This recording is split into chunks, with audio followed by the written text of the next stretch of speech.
Welcome back to Iron Horse Homestead. I've got George with me here, and we're going to talk about some chickens because I think I'm going to try to do some chickens this summer to put out to some people and see how that goes. So he's raised a couple chickens for himself up there at the house, so I think with him. Absolutely. But Good stewards of your animals. exactly, and of the land.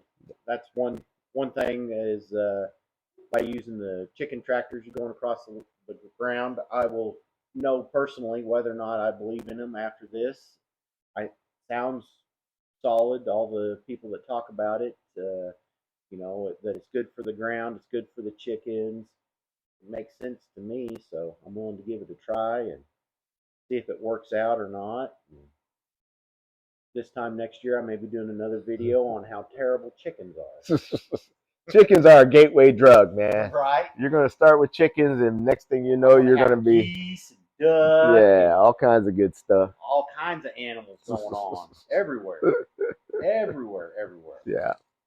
Well, speaking of chicken tractors, you've put together one or two now. Yeah, I've done the Siskovich version of the chicken tractor was the last one I put together.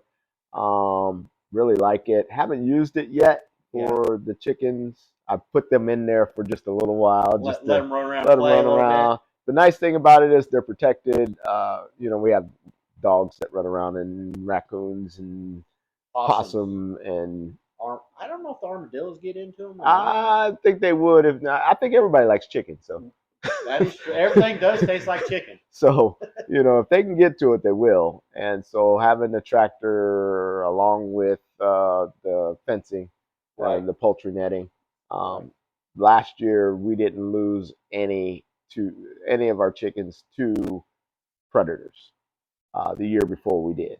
So, So got a little better fencing. right, Hopefully, some of my guard dogs down there in the pasture might have helped out a little bit yeah, because my sheep run pretty close to where his chickens were. So maybe them guard dogs just barking all the time or doing their job, but yeah, keep everything's like, oh, there's a dog over there. I don't even want to go messing around. yeah, And that's one thing that I'm thinking of is trying to keep my chickens close enough to my sheep hmm, that my guard dog's kind of pulling double duty of barking and carrying on. That stuff is like, it's just not worth going over there and messing. yeah. And we may find out that them dogs or netting have to be 100% there all the time. Yeah, what you're going to find, or probably what you really want to do, is run the chickens over the ground that the sheep have just left, Yes, and so that's my that plan. they'll, you know, Scurry all the poop and all the yeah, bugs that come blah from blah the poop. blah. And Yeah, you get all kinds of flies and yep, yep, all that good stuff happening. right. And I've heard that cattle are the best ones to follow after because the manure and all the flies, Yeah, the flies really love that cow manure. yeah, Uh, but you also have worms and different things that are in your sheep manure that if you wait your gestational period on that, they'll be coming out and the chickens will come in and lay waste to all them worms and all that good stuff yeah. coming out of that manure. But yeah, I've got to figure out. I think I'm going to go with the Saligen style because it's the simplest, most basic, the least amount of material involved, and it just made sense to me to try, Hmm, anyways. yeah. Um, but I've got to figure out exactly how many of these things I'm going to build. Well, let's start with the numbers. How many chickens do you want to raise? Well, honestly, I'm thinking it's around the 200 chicken per batch mark, and I've got to figure out and get brave. Do I just do 200 chickens, do the 8 weeks on that, and then just see what comes about, or do I go ahead because our summer here is what 12 to 16 weeks. I Global mean, warming, who knows these days? I don't right, know. but we get so stinking hot at the Right. end that it's really hard on Yeah. it's like, how do I just chalk this year up to 100% learning curve and maybe only get 20 to 50 chickens to begin with? so that I don't need much of a brooder, and one Salogen or two Salogens chicken tractors work out for me to where I just raise enough chickens for me and maybe some friends, and then learn and get my education this year, and then next year have everything in place to do 100% full bore. Because I may figure out that hey, these chickens is way more than what I can handle by myself. You know, So what I would say is that, you know, either way, you can either go 20 or 200. Just make a decision. right? And what you're going to have to do is going to be based on that decision. So if you go with 200, let's assume that you're going to run a batch of 200 just one time, just to see what it is. All right. So first thing you got to figure out is where you're going to get the 200 chicks from, Right. and how much is that going to cost you. Then you got to figure out where you're going to brood them. Yes. 200 chickens is going to take a little bit of room. It's going to take a lot more room than you think because they grow fast. They do, and they stay in the brooder for They not stay just in the 1-2 days. They're in the brooder for the first month.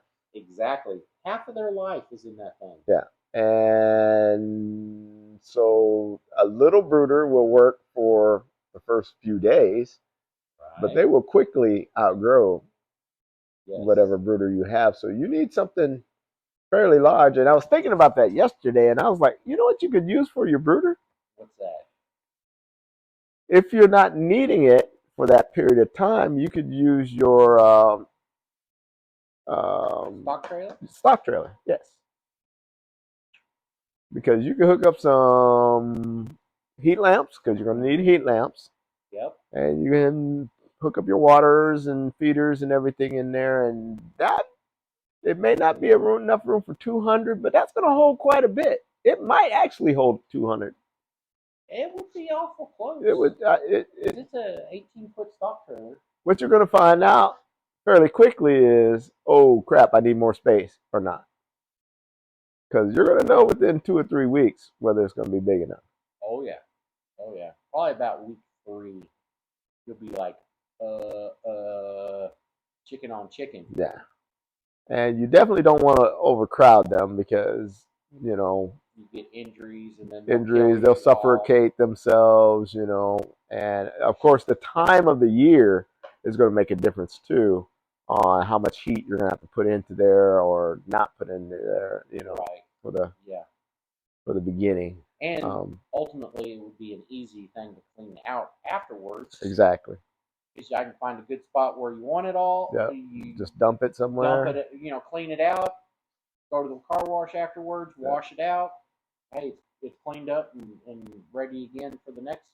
I can tell you what you don't want to do.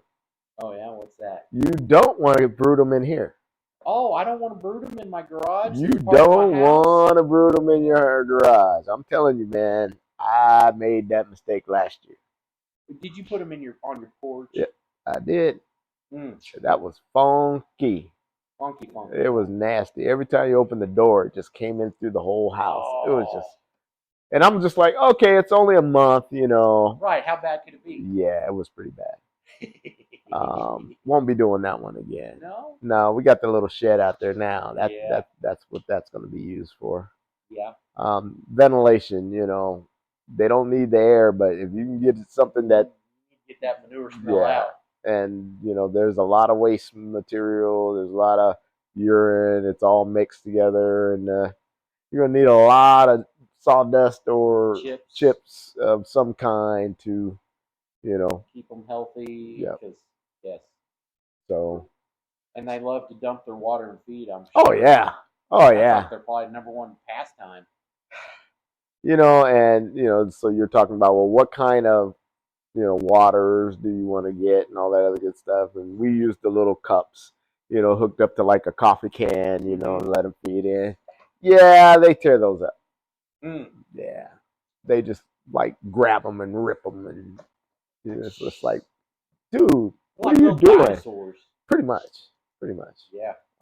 So anyway, so that's a couple of things that you're going to have to look into is where you're going to source them from.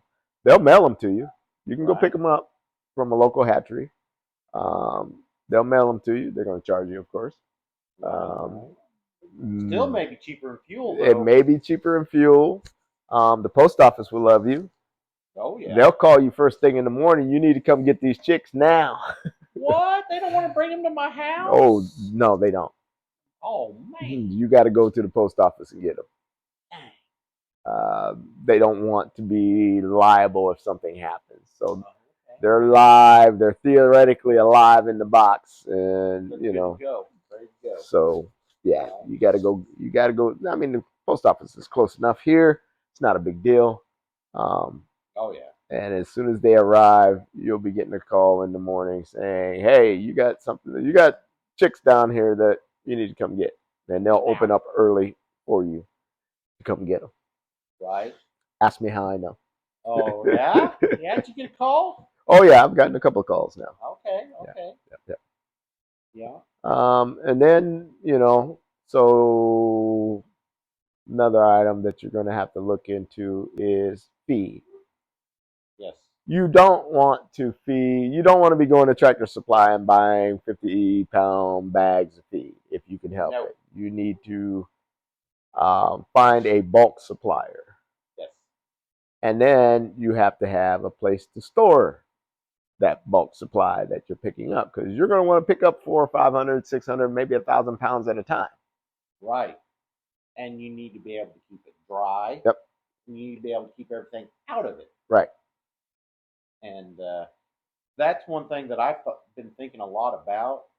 And one of my thoughts on it was a gravity wagon, an old gravity wagon that's in good enough shape Mm-hmm. to be able to pull down the road. I may not go highway speeds, but Right. good enough to go down the road, go to my local mills around here and see if I can get bulk feed and transport it back and tarp it over and get it sealed up. And Have you checked to see if anybody's doing organic feed? Because I know well, that's what you want. not Not necessarily necessarily. organic, Not necessarily organic. but GMO free. Okay. Because like one guy I talked to, he pointed out, he goes, if you're not feeding non-GMO grains, what's different about your chicken than Tyson chicken? Mm-hmm. I mean, honestly, you're feeding the same thing they're feeding. Now, Yeah. granted, I'm not planning on having all the extra hormones and all the other stuff, you know, in there. And my chickens will actually have a little bit of quality of life before they go to freezer camp. But ultimately, what are you offering the person buying the chicken Yeah. if you're not giving them the cleanest meat possible that you can provide for them? That's really to me what they're coming to the individual farmers versus the commercial farmers is the quality. Right. And I think a lot of Americans are kind of getting fed up with everything being, having no quality there, whether it be parts or you go to the store and you buy something and it breaks after the first time you use it. Yeah, there's that, but then there's also it's cheaper. I can go to Walmart and get chicken for $1.99. You're right. Where you're going to be charging $3, $4 a pound, You're perhaps. absolutely right.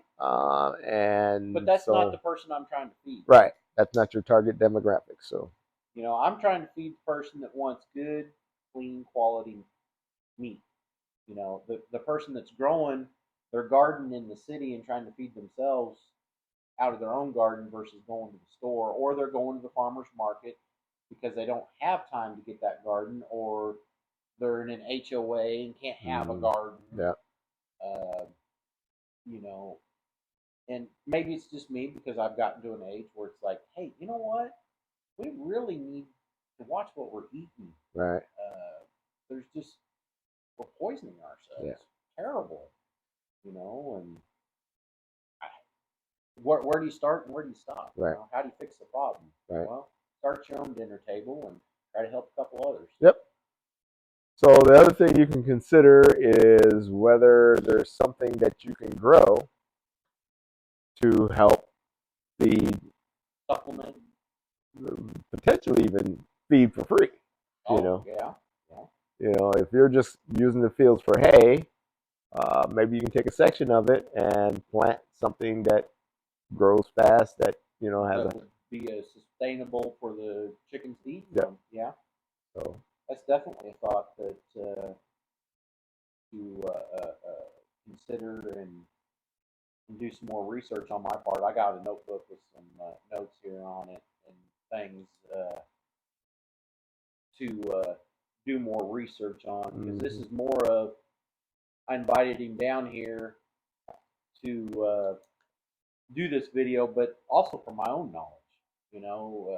What what things to think of, what not to think of, right, and like we were talking about just a little bit earlier before we started this, butchering.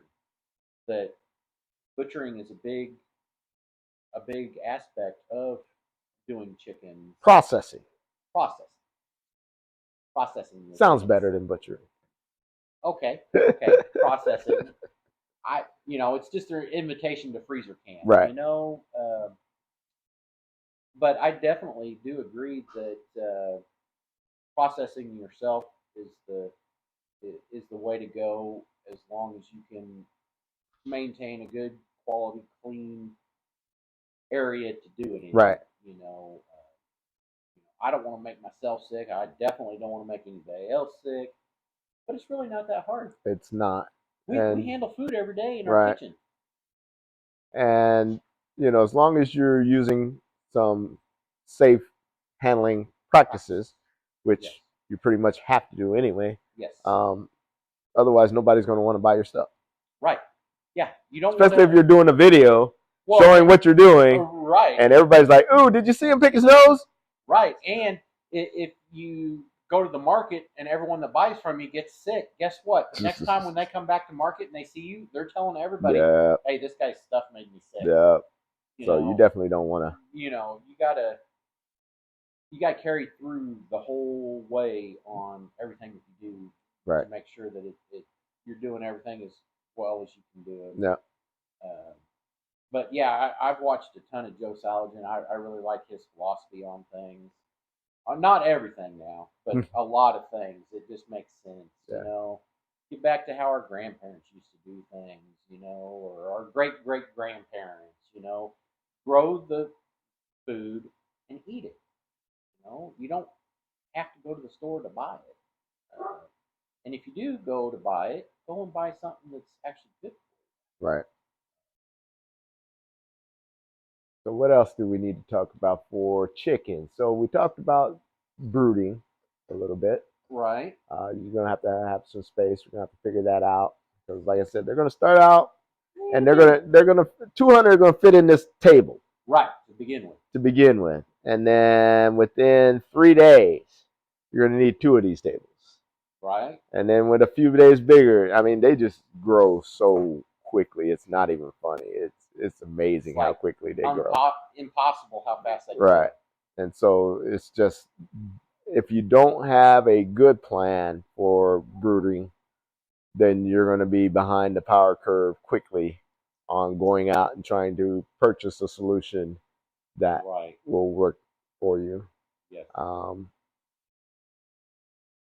Well, and that's like one of the things I haven't thought a whole lot about is transport between my brooder and my chicken trap. That's not going to be that hard of a deal. They make crates that you can. I mean, but you can throw. I got to go get 10 to 15 of them in one. Right. What we did was we got one of the dump wagons. Mm-hmm. We just threw them in there. Put something over the top. Drove it out on the tractor, or side by side tractors. Whoops. Yes. Gonna have to have plenty of those. Yes. Waterers, plenty of those. Feeders. And feeders. And so, like I said, to feed a couple times a day. When they're young, you want them 24/7 access to feed. And then after they get a little bit older, not very, maybe a week or two, then you can cut it back so that they only eat like during the daytime. Let them not eat at night. So you got to make that easy for yourself And then, of course, you're going to be cleaning those feeders every day because they Nasty. are stupid, and the waters too. They that's the downside to Chicken. chickens is that they're just so nasty. They Yes. poop in the water that they drink, for whatever strange reason. Don't know why they do it, but they Mm-hmm. do. Um, and yeah, you're working hard to keep them healthy. Yes. Um, Very much so. so yeah, that's a everyday thing. I think you once told me that they are almost dead set on trying to kill Kill themselves. themselves. Yeah, yeah. And if there's Uh, a way for them to do it, they will figure it out and do it. and some of them are successful. You're going to have losses, so you have to take that into consideration. If you're starting out with 200, you're not going to graduate 200 to Right. freezer camp. So you have to take that into consideration in your cost analysis. Yep. That there's going to be a certain amount of loss. Don't know what the actual percentage is, maybe 10 or 20%. Well, especially starting out Yeah. because there's a learning curve. And as you learn things, maybe the numbers will go down. Right. And then you also got to look at whether you're going to use antibiotics or have them pre-treated before when you order them. You can get them you know vaccinated and stuff. Right. It's not mandatory that you do that, but they charge extra Right. if you decide to do that. And then whether you're going to feed them medicated feed or not to begin with, as part of the chick starter grower. Right. Because they do eat a different. You can feed them literally the same thing their whole life. Right. The way it Um, was broke down to me is how finely it it's is, ground. and you can actually grind it yourself, which I did do that the first year. Yeah. Yeah, How was that? it was a waste of time, Yeah. honestly. Didn't do it the second year. They grew just fine. It wasn't worth it. It was just kind of like, okay, why am I turning this into a powder for them, and all they're doing is spreading it all over Steroids. everywhere? And so I stopped doing it, and they kept living. So Okay. um, Good to know. I'm not going to do that anymore.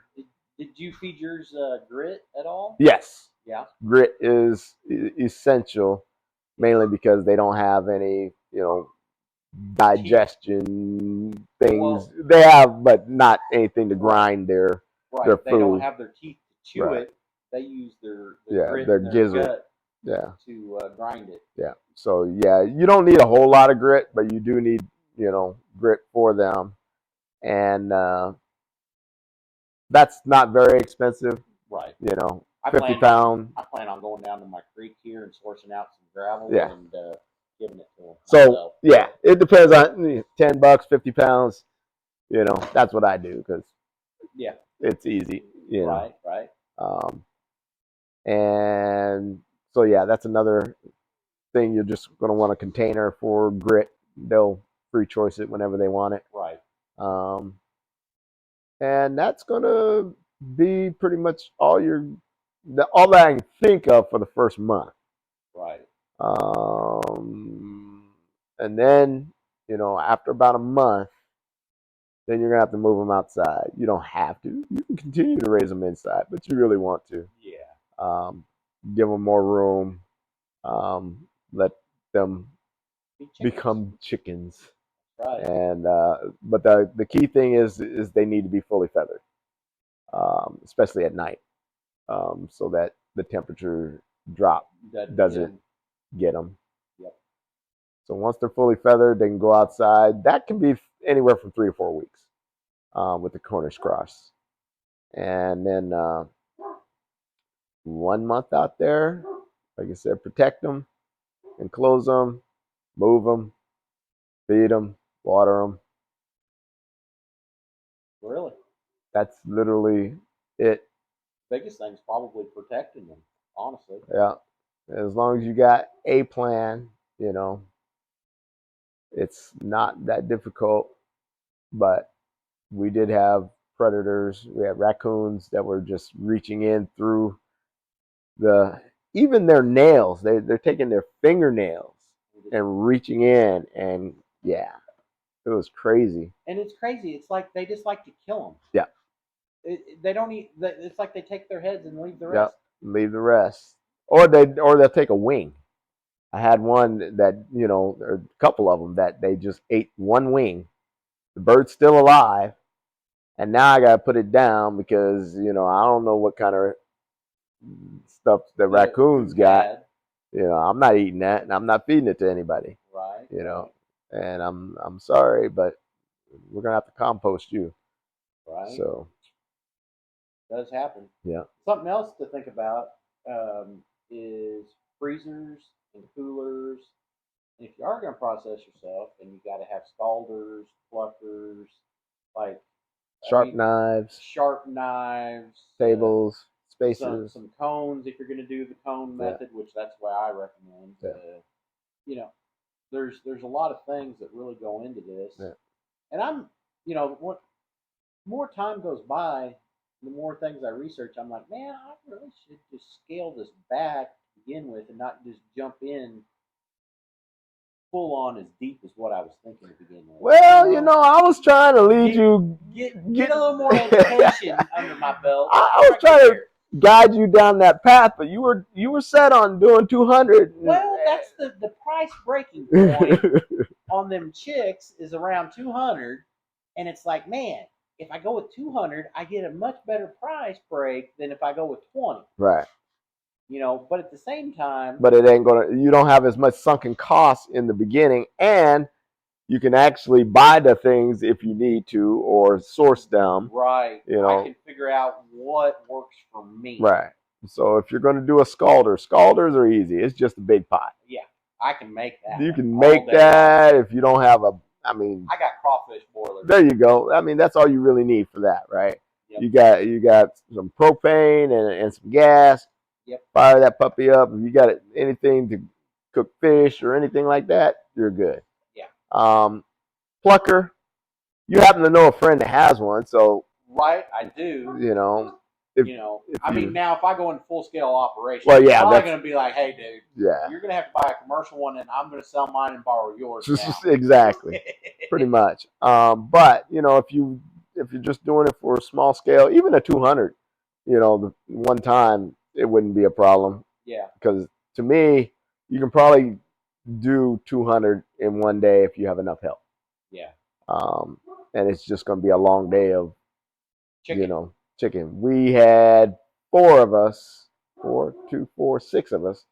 doing it the very first time I did it, and I had never done it before. The other 5 had. We did 40 chickens in like 3 hours, 4 hours. Right. So yeah, it might take a couple of days. Right. But we weren't in a big hurry. We were kind of chit chatting. We're just going along. Yeah. He was actually slowing down, just so that as far as the processing, the killing, and scalding and all that sort of stuff, just so that there wouldn't be sitting there, waiting. Right. And so we probably could have did it faster, but it's not the hurry. Yeah. And so Yep.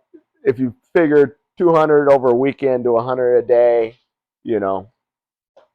that's probably a decent pace. Like I said, once you got people that know what they're doing. And then, once you have processed it, then you have to have ice chests or something to keep them cool for a day or so before you actually package them. At least that's what we do. Yeah. We put them in the fridge and let them kind of get the rigor out and all that sort of stuff before we put them in the packages. Okay. And then once you get them in the packages, then you got to have a place to store them until you're ready to sell them. And so 200 chickens in freezers need a little bit of chicken. Need a little bit of space. It's gonna be more than this table, huh? Yeah. Well, I got that one big freezer, and I'm not sure that would be big enough. And it's 25 cubic feet, so it's pretty big. We can put bodies in there, but I don't think 200 chickens would fit in there. Not 200 chicken bodies? No. Yeah.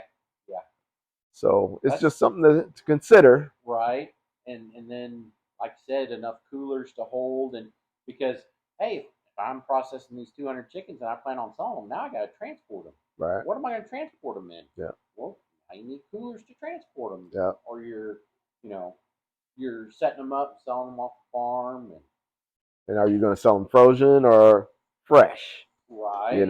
because you know, Frozen really. I mean, if you just killed them, you just killed them, and you froze them to transport them so that they don't go bad, and But yeah, but if somebody's like, "Oh, you just did it yesterday, I want it today, don't freeze it," right. you know. So Like then, come down. right. So just those kinds of things you got to Right, look into. right. And then you got to get your freezer bags and Freezer bags, shrinkers. shrink wrap. The shrink wrap, the bags are shrink wrap. So um, it's just a matter of dipping it in hot water, sealing it up, moving it on. So they're not very expensive. Um, I think about 100 for like $30 or something like that. I can't remember now. I have to look it Right. up. But that's just another sunken cost. You need Yeah. to put labels on them. Yep. There's a safe handling label that you have to put on it. You have to put on the date that it was processed, your name, Right. Probably the stuff like weight. that, the weight, yeah. So now, Um, you're adding in a lot of different little steps when you're only doing 10 to 20 for right, yourself. That it doesn't take no time. But right. start putting some number, 200 birds in there, man. That's a Well, and then before you get to that point, you have to make that decision on whether you're going to do whole chicken or parts. woo, man. Because, you can actually charge more for parts Right. and you will actually make a higher profit off of parts than you do for the whole chicken. But it's going to take more work, Right. to break the chicken down into the various parts. And you can say, okay, there's 10 pounds of breast. That's going to cost you X amount of dollars, Right. but that's 5 or 6 chickens. Well, yeah. You only get 2 breasts per chicken. Exactly. Now, depending on whether you got gigantic dinosaur chickens like I had a couple of. Right. It didn't take as many to get to Oh 5 man, pounds. I'm telling you, man, those breasts were 3 to 4 pounds each. Wow. Each. Those Wow. chickens were huge. Yeah. Some people don't want that much. Yeah. So you might have to break them down or whatever. But it's just really you're gonna have to find the happy spot of what sells. Right. What sells and what takes the right amount of feed Right. to produce. There's a lot of things in here to think about. Yeah. That maybe a smaller batch to begin with might be the smarter way to go. You're Feed cracking me myself up. this first time. You're cracking me up, Smalls, because I know. No, I don't think it's a bad idea. You're going to learn either way. Right. And if you decide, really, you're 8 weeks in, right? You can decide halfway through, hey, I like this. I'm not going to wait until I finish. I'm going to go ahead and start another batch right now. Because halfway through, my brooder will be empty. Your brooder will be empty, and then but you haven't experienced the whole thing yet. I haven't processed them yet. So you might want to just wait that 8 weeks and get them. And honestly, so my plan for this year is to start early. I'm going to start late March, at least by April 1st. The first chicks are going to go into the brooder. So that way, by the end of May, I'm done. And I'm not going to run any through summer. It was just too hot, too brutal. Okay. So June, July, August, not running anything. Maybe late September. We'll start another batch, do one more batch, and finish it off in October, November. Okay. And that's going to be it for the year for us. We're planning to run two batches, small batches for us, but 2 batches, just because of what we went through last summer with the heat and losing birds due to the heat. It's just really hard when it's so brutal and you're doing everything, and they're still dying. Right. So and Cornish cross are not hardy birds. Right. They're thoroughbred. They are easy to die. They have heart attacks because they're not really, they're growing too fast and they're not really meant for the long term. So, right. Anything you can do to help them. Live about 8 weeks and die. At the most, 8 weeks and die. Yeah. So, I think, like I said, some of them were really ready at 6 weeks. They were so big. They had Right. grown so big so fast that we probably should have processed them at 6 weeks. Tried to hold out to 8, and then ended up losing some of them Right. as a result of waiting. So we won't make that mistake again. If it looks like it's ready, if it seems like it's ready, it's getting done. You know.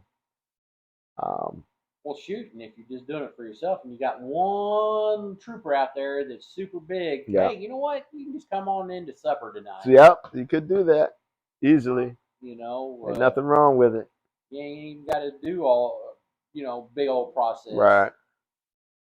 Throw it on the rotisserie. Oh, It is. I've done it. man. Yep. That sounds good. But yeah, definitely a lot of different moving parts Mhm. to getting chickens going. Yeah. Thinking that it'd be a little more simple, but hearing this and some other research that I've done, I think there's a lot to it. My sheep, there was a lot involved in that, but it's a slower pace. So you've got more time to adjust and learn and correct things than on this chicken, because this chicken you only got 8 weeks and it's done. Yep. And that's the nice thing about it. True. At any point, you can say, "Okay, I'm tired of it for right now.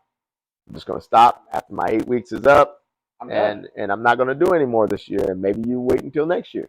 Right. You know, just depends on how you're feeling and finances and all that sort of stuff. So Right. Yeah. Need to get some recruitment. I need to get some help recruited in here. All these chickens. yeah, well, I'll go recruit some of the other neighbors that like chicken and pay them in chicken. you can.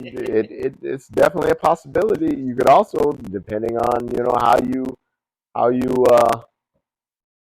structure it, you can say, "Hey, it's a class. You can actually have them pay you." Oh, hey, there we go. I like that idea. That's what I need to be doing. I need to be charging people for Well, but you got to the know what you're education doing. that I'm getting. Yeah, you got to know what you're doing first. So, All right. Yeah, you're probably right on that one. Maybe we'll help each other out, learn, and then we'll set up classes.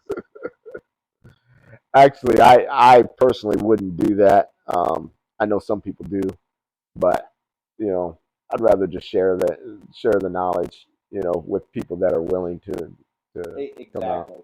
People that want to actually learn and do it. Yeah. That's going back to you know, I really like people trying to do this kind of thing. Yeah. If it helps them, hey, that's payment enough, on something like this. Because you know, yeah, I try to do it to make money, but at the same time, it's you know, people feed their families that way. Yeah. You know, And then if you grow 200 and you don't find a market for it, then what are you going to do with those 200?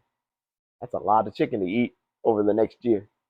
I'm telling you what, I'm gonna be eating chicken every night. Lots of it. Now there is going to be a market, but you're not the only one out there. Right. Even in the general vicinity. Right. That is doing it, Well, and and being 200 miles really, or not 200 miles, 2 hours away from a huge metropolitan area, yeah. I figure that there's got to be some kind of a market there, but figuring out where that market is. Yeah. Bam, I've got 200 chickens in coolers and I'm driving up there and I'm trying to figure out where to go, I think you would be able to put something on Facebook Marketplace or, Craigslist or whatever, just saying, "Hey, I have chickens available," Yeah. and people in the general area will be like, "Hey, Right. me," if as long as your prices are decent. Right. And that's another thing is by doing a smaller batch, I can figure out exactly what my cost per chicken is. As far as, okay, this is what a chicken costs. This is what the water estimate is. Yeah. My feed cost may be a little cheaper on a bigger batch because I can buy more bulk. We'll say you're going to have economies of scale depending on how. The more you do, the cheaper the cost is going to be per bird, I would think. because you're able to buy things in bulk, Right. and But then it also tips the scale to the point of, well, now I've got so much going on, I got to hire somebody to right. help me. Well, there's going to get to the point of diminishing return, So yeah, you're only going to get so far with it. It's not going to be like you're going to be able to do it for free, Oh, you right. know. Yeah. And who knows whether you actually make a profit on it or not. I have never worked the numbers to try to figure out, okay, what would I have to charge in To order to actually, actually make a profit as opposed to just trying to break even, because that's what I do now, is just say, hey, if I right. can, I know I'm losing money every time, no matter what I do, because I'm not in it for money. Right. So you know, but what is that magic number? Right. And what will the market sustain? Right. You And know, for like myself, I'm not looking to retire after one season of growing chickens and getting rich. But at the same time, hey, you got to pay the bills. yeah, You got diesel driving trucks around to get this stuff. You got to pay the electric bill. Fortunately, I'm handy enough with my hands that I can build a lot of the stuff that I need, but I still got to keep the lights on. I got to run air compressors. I got to run welders. I got to keep trailers up so right, I can go buy materials right, to do that stuff. And yeah. unfortunately, things have just gotten really expensive. It has, and that's just, and I don't see it happen. No matter what happens, I don't see that changing anytime soon. No, I don't think we're going to go back to the days where you could, nope, it's not going one, backwards yeah. ever. So it hasn't in the past. There were maybe in the '70s there was a few years of deflation that Right? but Yeah. it didn't last long. Right. And uh, with the way that big corporations want to reward their shareholders with these great dividends and profits, yeah, everybody's out for The profit. the profit. So we're not going to see things go down anytime soon, unfortunately. No, afraid not.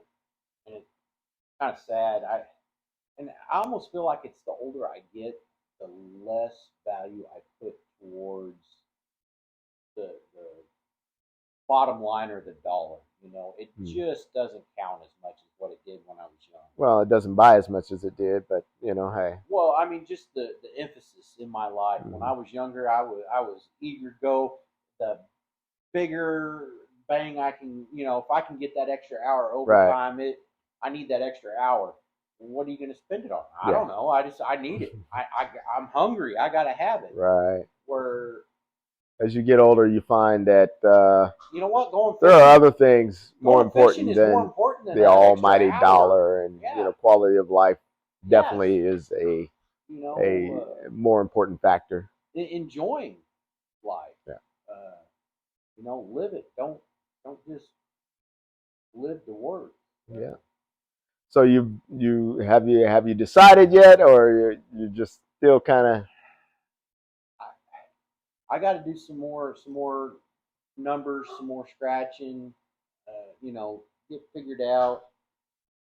I'm I'm really leaning towards smaller batch, all right? just because you know get some of that. Make my education cheaper. You know that way, if I do something wrong and somehow I lose an entire batch, I didn't do something wrong and lose 200. Right. I lost 20. Right. And at 20, that gets my feet wet. It lets me get the right, because as much research as you can do and as much YouTube videos as you can watch about what water is the best water, you may get that water that everyone's raving about, and it just doesn't work for you. You know, uh, Absolutely. Feeders, same thing. You know, this way's the best way. Okay, well, I tried it, it didn't work for me. Right. Either I'm not using it right or something. Or Um, and at 20 birds, I don't have to necessarily have the grain wagon to go buy bulk, right. because at 20 chickens, I don't need, a great big humongous grain cart of feed to feed out 20. No, but you probably will need more than you think. Right, but at that So, point, I can use like the blue barrels yeah, like you talked yeah, about before yeah. to transport your bulk into. Or even one of the totes. You can take one of those white totes Yep, and cut the top off, yep, fill it up, put the top back on. and then there you go. There you go. Tie it down. Make sure keep everything out. Keep Yeah. the wind out of from blowing it out of your truck, and you know that that's another good way to go because you don't have as much invested Right. on that getting that education. No matter what you do, you're going to pay for an education. Whether Right. you go pay someone to teach you or you learn on your own. Yep. Education costs. Yep.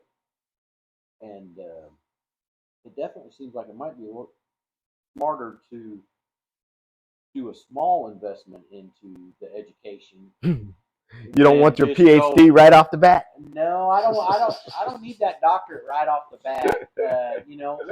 Let's go for an associate's Okay. or a trade school Okay. level expense. All right. That You sounds know, reasonable. And I mean I've had chickens in the past. I've raised them. I've butchered them, but it was strictly hobby with the kids. It wasn't trying to. I didn't keep track of how much food we gave. Exactly. When they needed feed, we went to Tractor Supply, got a bag of feed, and we fed them. Right. And my kids probably wasted half the feed. I don't know. It was more for them to have a chore and a responsibility, an animal to take care of, than it was a profit. Right. Because that's just not what we were doing there. And they had fun and enjoyed it. Yeah. But it definitely will be a learning curve here, I think, on these chickens. Yeah. And, well, if you're going to potentially do the large batch later on, you still want to do the research on talking to the feed mills, yes, finding what kind of feeds available as far as, whether they'll do a custom blend for you, whether they have their own custom blend of, chicken feed that has this and that, but not this and that. Right. Whatever it is you're looking for. Right. And what protein levels they're shooting for. Right. And distance away too, because I mean that does factor into. It does. If you're, got to haul grain an hour away, which versus you might. 10 minutes away, which you might. You might, but the 10-minute away may only be a few cents more and be the same quality. Yeah. It may be worth a couple extra cents. Yep. It might versus the fuel and time and all that. But everything is you're on low battery again. Yeah, it'll be fine. It'll be fine. Yeah. I think it still records underneath it. Yeah. But, okay. Anyways, wrapping out with this, I think you've really opened my eyes to some different things that a guy needs to really think about before jumping off into these chickens. Just because there's a lot of variables in there that the guy just can't control. But the one thing you can control is that education there. Yep. Get that education in there. So control what you can control and learn from the rest. Yep. Most definitely. Most definitely. But thank you again. Thank you guys for coming and watching my video. If I ever get this thing edited, published out there for everybody. And don't forget to subscribe. Thank you. Check out Audacity Donnie. It's Uncle G.